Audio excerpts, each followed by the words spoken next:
Many people are striving for a higher state of being, a position of spiritual achievement or enlightenment. I believe that the greatest barrier to this goal is in fact the idea that it's separate and distinct. The whole concept that you or I, by practicing some special technique, gaining some secret knowledge, or going through some initiation or lessons, can become promoted and transformed into a completely different person who is beyond shortcoming, who doesn't make mistakes, only has the purest thoughts, and knows the answer to all questions.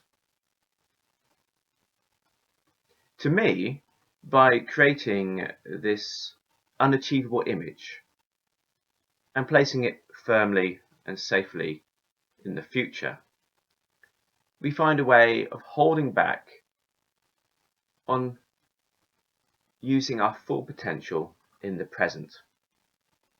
It's a bit like how people always procrastinate about changes they want to make to their life. It's always next week. Enlightenment is in the now.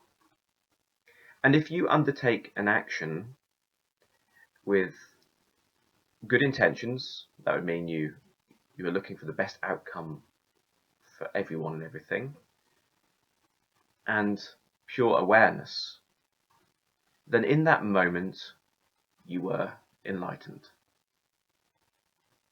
And you'll find that these two qualities, when combined, they bring all the other things that we'd associate with enlightenment, such as being in harmony, always learning, a clear idea of what you're doing, that kind of thing. So the goal is to make that state of consciousness our normal state of consciousness. To do this, we need to engage with what's happening right now. So this means that the enlightened person isn't going to be beyond troubles.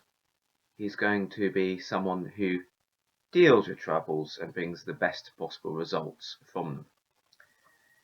So when you have a negative thought and you correct it or transform it into something positive, you shouldn't feel like you've failed because you're not reaching this ideal of the person who never has these kind of thoughts. You should feel you have actually achieved exactly what we're trying to do.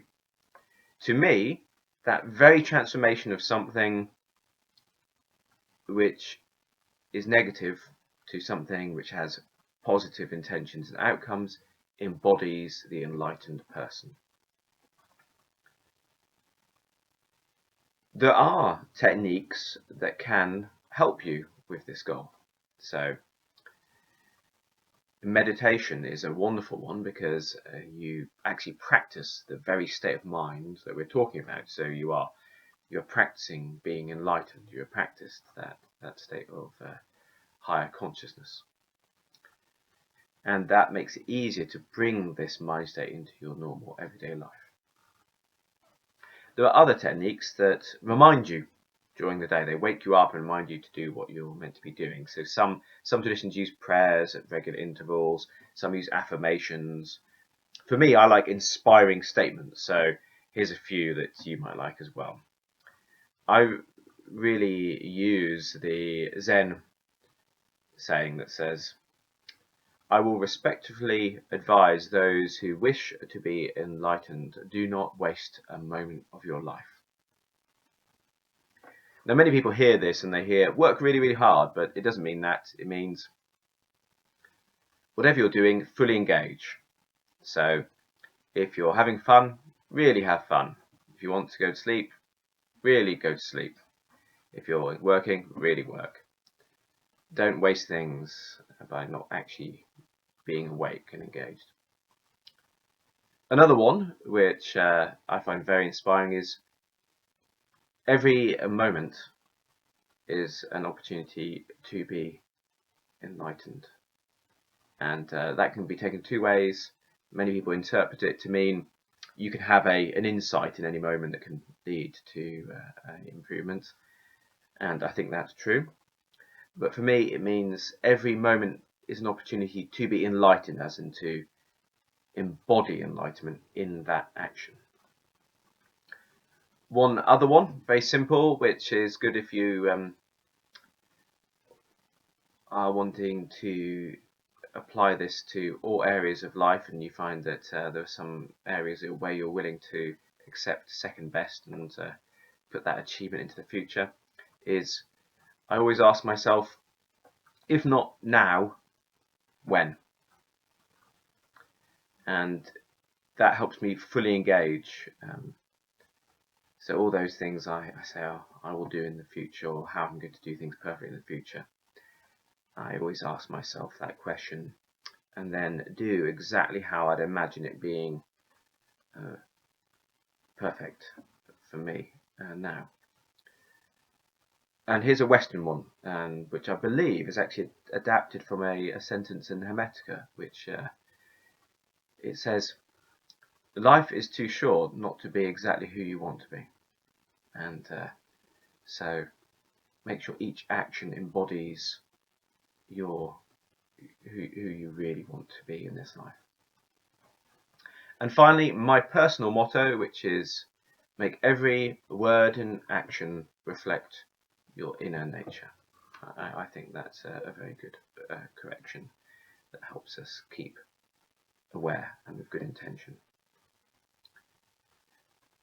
These techniques can help, but no matter what spiritual training methods you use, if you do not apply the techniques to actual life, you're like an athlete who lifts weights but doesn't practice his sport.